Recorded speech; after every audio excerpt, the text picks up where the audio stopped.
My name is Vincent Martin. I'm the director of the Office of Innovation. Okay. I'm from France. Okay. What brings you today to the World Food Forum? So we are one of the organizers of the World Food Forum because we are dealing more specifically with the Science and Innovation Forum that will start on the 16th of October. And we are very excited for the beginning of this event and very specifically for organizing this Science and Innovation Forum, which I think will be a highlight of the World Food Forum. Definitely, amazing. As I understand, this is the third edition of the Science and Innovation Forum. What was the thinking behind this edition? So during this edition, we really wanted to address one question, and this question is, how can we make science, technology, and innovation inclusive? That was really what we had behind the scene and in our minds, because we believe that it's really important that science, technology, and innovation can reach the most vulnerable people, can reach everybody, be inclusive, being efficient, and therefore we wanted to address this question. How do we close the science, technology, and innovation gap?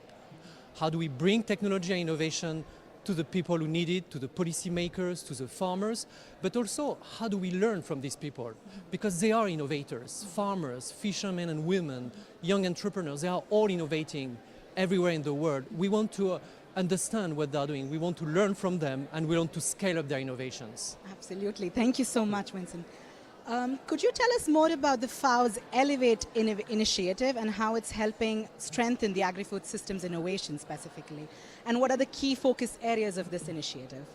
So the FAO Elevate initiative, it's our FAO entrepreneurship program. You know, it's really something that we launched 2 years ago when I came back to FAO to lead the Office of Innovation. We call it Elevate because the idea is to catalyze ideas and to bring them to another level of maturity. So we launched it 2 years ago. We already had 2 cohorts of innovators across the organization. And the focus is really to stimulate innovation, creative thinking across the whole organization. So the first year we incubated 8 teams from across the whole organization. And this year we are incubating another 8 teams who are really pushing the boundaries of innovation. And by doing so, they are better equipped to support our member countries. I can give you a few examples. Sure, please. Yeah. So during the first cohort, we incubated 8 projects from very high-tech solutions to very low-tech solutions. One of these high-tech solutions was how to use drones for air sampling, taking samples in the air so that you can understand what kind of viruses are really big, are in the environment and how we could predict the next pandemic.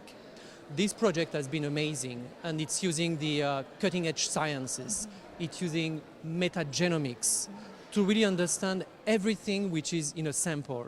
Not just the virus you are expecting, but the virus that you don't expect and that could be there in the environment so that you get better prepared. So that was one of them. On the other hand, we had another one which was more on the bioeconomy and circular economy, and it was how do we leverage the power of black soldier fly to reduce food waste and loss. And this one, we did it in partnership with some startups in Côte d'Ivoire, and today is being brought at scale. This solution, which is really great, which requires minimum resources, is really absolutely amazing. So that's the type of things we are promoting and pushing across the organization.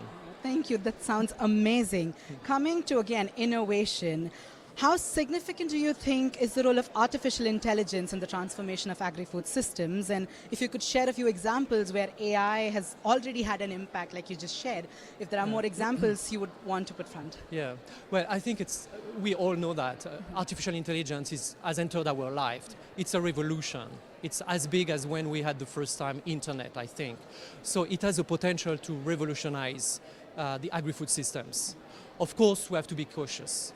Because and this is what we are promoting and we'll promote during the Science and Innovation Forum, we want to be inclusive. We want to make sure that AI systems don't marginalize people and that these new tools or new applications can really reach marginalized communities and the smallholder farmers. So we are really working on developing or helping member countries and researchers to develop applications that are inclusive.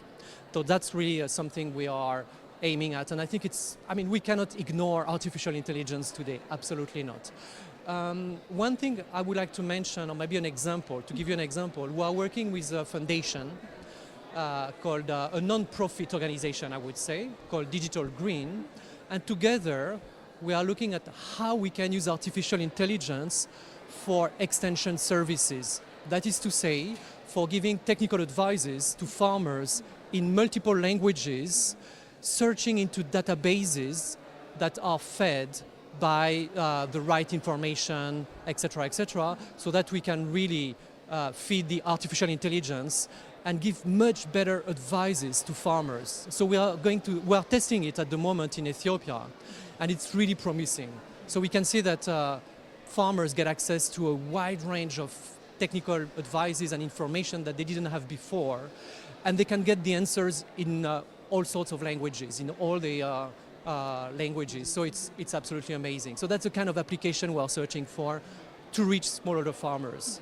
Okay. Thank you so much, and you're really inspiring, and we hope to see more scientists and innovators in the future, and wish you all the best for the event. Thank you so much. Thank you So much. It's a pleasure.